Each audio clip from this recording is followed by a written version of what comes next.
2 வருஷத்துக்கு முன்னாடி நம்ம எல்லாரும் சேர்ந்து ஒரு உணர்வோட இலங்கை தமிழர்களுக்காக ஒரு உண்ணாவிரதம் இருந்தோம்.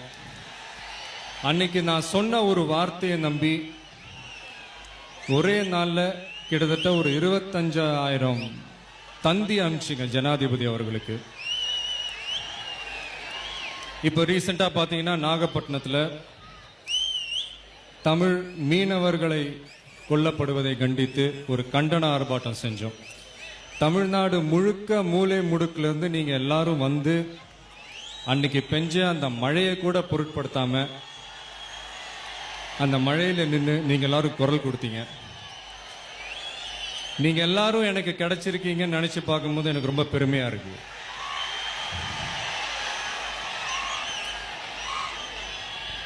நான் வந்து உங்க எல்லாரையும் நான் வெறும் ஒரு ரசிகையா மட்டும் நான் பார்க்கல. என் கூட பிறந்த ஒரு அண்ணனா, ஒரு தம்பியா, ஒரு தங்கச்சியா, ஒரு அக்காவா, ஒரு அம்மாவா நான் பார்க்கிறேன். நீ எந்த ஊரு நான் எந்த ஊரு முகவரி தேவையில்லை. நீ என்ன உறவு நான் என்ன உறவு சொந்தத்தில் அர்த்தமில்லை. தொப்புள் கொடி உறவா கட்சி கொடி உறவா மெட்டுக்குடி உறவா அடக்கல்லுக்கட உறவா உன்னை யாரோ பெத்திருக்க என்னை யாரோ பெத்திருக்க ஆனாலும் நீயும் நானும் அண்ணன் தம்பிடா.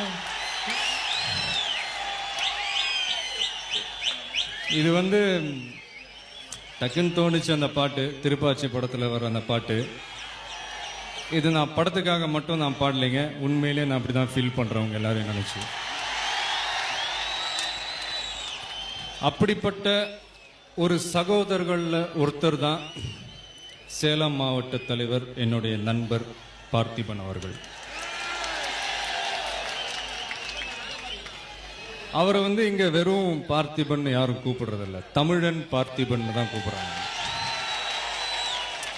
அப்படிப்பட்ட ஒரு பயங்கரமான ஒரு தமிழ் பற்று உள்ள ஒரு நண்பர். ஒரு சின்ன உதாரணம் சொல்லணும்னா, இப்போ ரீசெண்டா நடந்த தேர்தலில் புரட்சி தலைவி அம்மா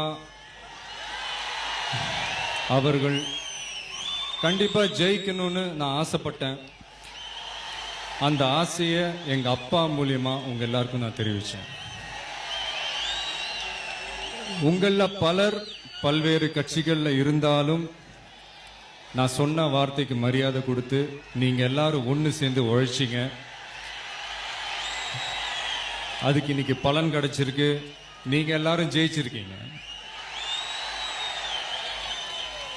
அந்த தேர்தல் டைம்ல எனக்கு நல்லா தெரியும் பார்த்திபன் அவர் எவ்வளவு கஷ்டங்கள், எவ்வளவு தவறான வார்த்தைகள், எவ்வளவு சிரமங்கள் வந்துச்சுன்னு எனக்கு நல்லா தெரியும். ஆனா அதையெல்லாம் பொருட்படுத்தாம அதிமுகவுடைய வெற்றிக்கு ரொம்பவே பாடுபட்டாரு.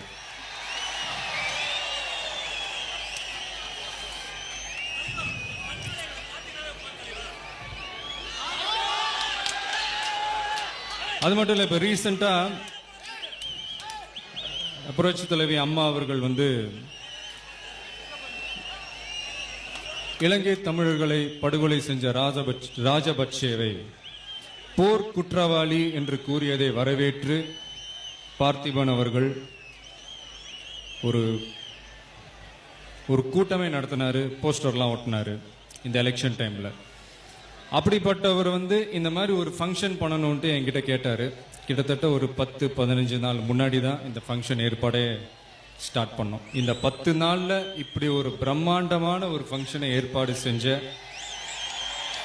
பார்த்திபன் அவர்களுக்கும் அவருடைய மன்றத்தில் இருக்கும் அத்தனை நண்பர்களுக்கும், அதுக்கு பெருசா உதவி செஞ்ச நகர ஒன்றிய நண்பர்களுக்கும், மேடையில் இருக்கும் முக்கிய பிரமுகர்களுக்கும் என்னுடைய பெரிய நன்றியை நான் தெரிவிச்சுக்கிறேன். பார்த்திபன் அவர்களுக்கு நான் ஒரு சின்னதா ஒரு செயின் போடணும்னு ஆசைப்படுறேன்.